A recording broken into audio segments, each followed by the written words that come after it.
wedu mupenyu, hati siku na mata mwari akafa, tiri kuna mata mambo mupenyu.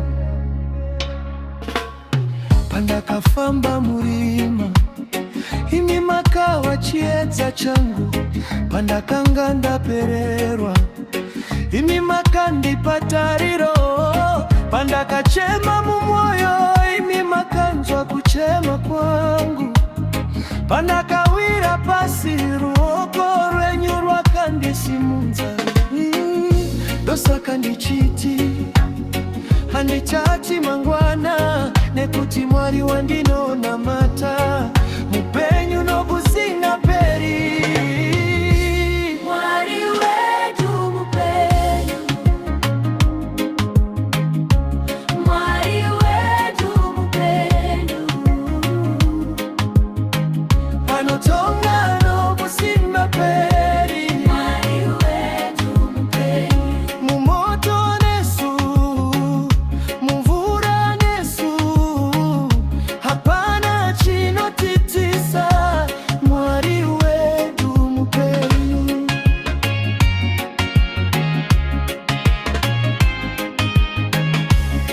Kana mikova yakavarwa imi munovhura nzira, kana makomo akamira imi munotipa simba, zvakapfura zvititisi nekuti imi muri mberi, zvatakakundwa nazvo kare nyasi tazvikunda nemi, ndosaka ndichiti handichati mangwana nekuti mwari wandinona mata mupenyu nokusima peri.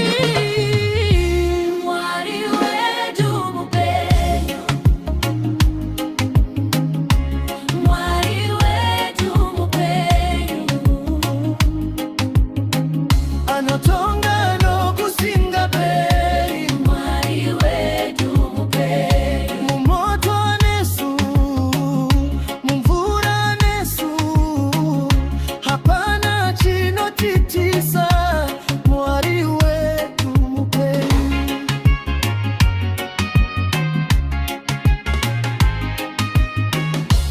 Wedu mupenyu, mwari wedu mupenyu, anotonga, anotonga, amedu, anotonga, maoko mudenga, toka pasi, ngati pemberere, Yesu mupenyu.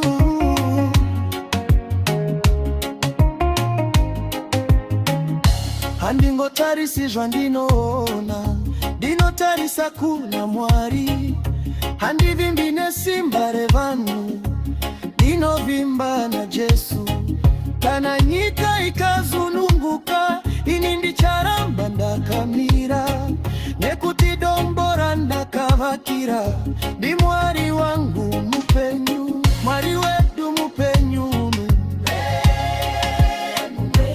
Anonzwa mina matoere, anopindura ere, anokunda ere, mupenyu, mupenyu, mupenyu, Jesu, mupenyu,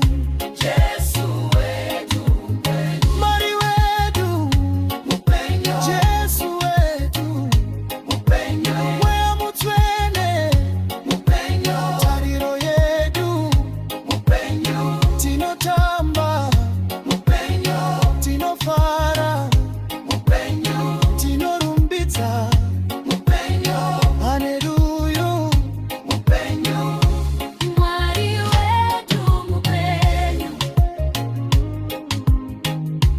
mwari wedu mupenyu,